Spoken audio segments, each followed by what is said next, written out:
The Dallas Cowboys had an opportunity to seize the moment, but they didn't step up once again. And if this team is going to take that next step when they get back to the playoffs, they're going to have to make changes on every level. And it starts with the coaches and the run defense. So when you're taking a look at the Dallas Cowboys run defense against the Green Bay Packers, it was hard to watch this type of game, but we have to break this stuff down in the JC network just so you guys can be able to see this stuff in slow motion, because this team is going to have to get better on defense. And if these current players are not the guys to go out there and do it, it's imperative that we find better talent to replace these guys. So on this play here, it's going to be a counter to the right to Aaron Jones, but just seeing what this offensive line was able to do to our defensive line and linebackers, the center getting down to the second level, going up against guys like Marquise Bale, as well as number 50, the tackle, getting down to the second level. They love to be able to run plays like this, inside zones, outside zones. This is the kind of stuff that Green Bay Packers do all the time. So their tight end 85, he's going to be pulling to the right, and he's going to be the lead blocker. But being overly aggressive and not reading and diagnosing plays, this is how you can get washed out of plays and get you in trouble. So we'll go ahead and run it.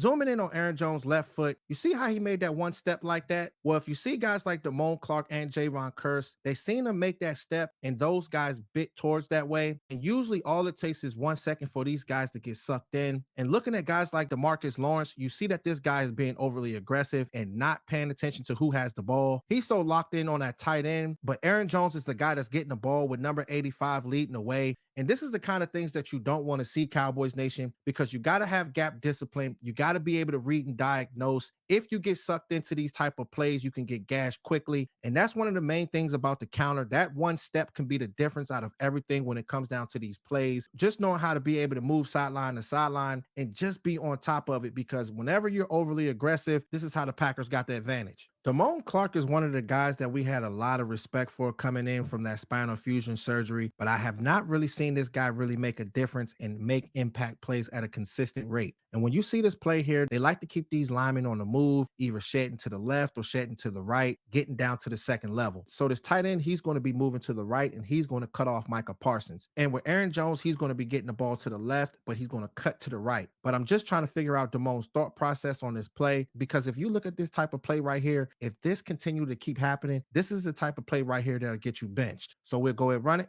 Aaron Jones gets the ball to the left. And watching Deone Clark just completely remove himself out of the whole screen, I'm trying to figure out what his thought process was on his play. Everybody else gets sucked in, and this was a beeline for the running back to be able to score. Whenever you have a linebacker that's completely removing himself like that, it just makes it so much easier for the whole offense. And this is the kind of stuff that you do not want to see when it comes down to your defense, when you're overly aggressive and you're overthinking. You do not need linebackers like that. I understand that this guy is a good player, and he does make some good plays, but playing that linebacker position, you cannot be having no bonehead plays like this, because usually whenever you're confused and they're making plays like this is how their playbook stays wide open. Marquise Bale has been one of the guys that has actually stepped up and made plays this year. He is an undersized linebacker. We all know that Dan Quinn, he likes smaller linebackers. He likes these guys being athletic and being able to roam sideline to sideline. But having a high IQ and understanding spacing is very critical when it comes down to the linebacker position, and this ended up being a bad play. So on this play, the center got down to the second level to attack Marquise Bale, and then their left guard, number 74, he got down to the second level as well, with number 63 attacking Jonathan Hankins. And their tight end, they moved him to the left side to be able to block Sam Williams, who's that backside defensive end on that left side. And they're running Aaron Jones to the right side, away from Sam Williams. So whenever you see plays like this, you know that these guys are moving. A lot of these guys are trying to get to the second level with combo blocks. There's a lot of movement. So just making sure that you have the right position and not second guessing yourself, it is critical when it comes down to these type of plays.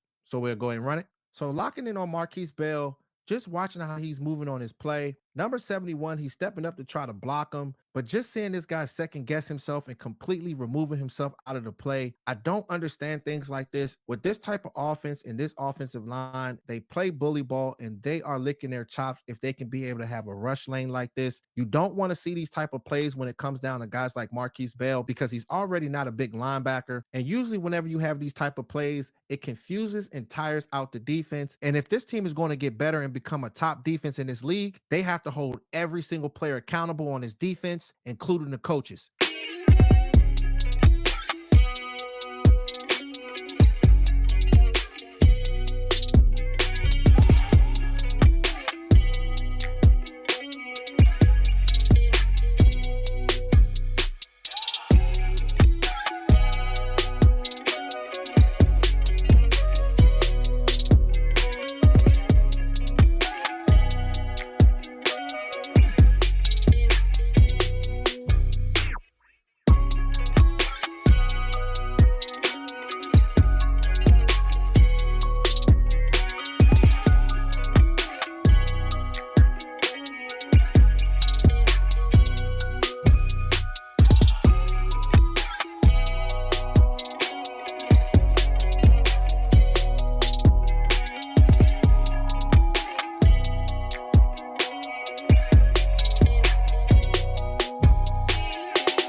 So on this play here, number 63 is going to be getting down to the second level, but first he's going to be double team blocking and chipping with Osa. And then you have their center. He's going to be going up against Neville Gallimore, and he's going to completely remove him off the line of scrimmage with number 76 attacking Deone Clark. And when you see Donovan Wilson, they're going to be letting him free. They're going to try to go right in between both of our linebackers. And you see that big gap right in the middle right there. That is where they're going to be targeting, and they're going to be successful on this play. So just making sure that you know what you're doing and having pre-snap alignments just so you can be able to get the advantage. It's always great to be in good position, because if not, there's a high possibility of you getting gashed. So we'll go ahead and run it.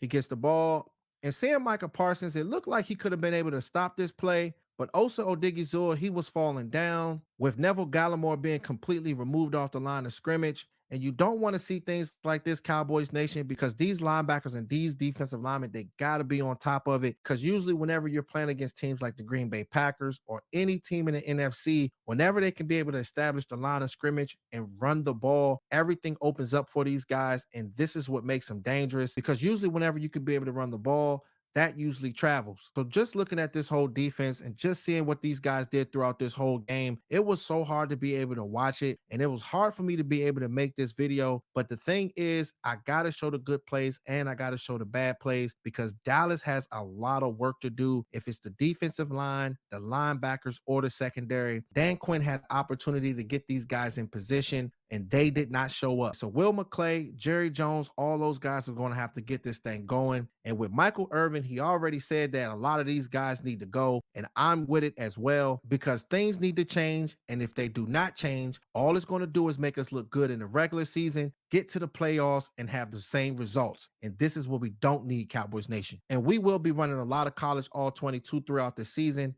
every position on the defense and the offense, because if you can be able to bring in a player that can make a difference, that's what we got to do, Cowboys Nation. So make sure y'all like, share, and subscribe, and hit that notification bell, because the way the YouTube algorithm works, if you don't hit it, you'll miss on fire live streams and unique breakdowns. All right, Cowboys Nation. Talk to y'all soon.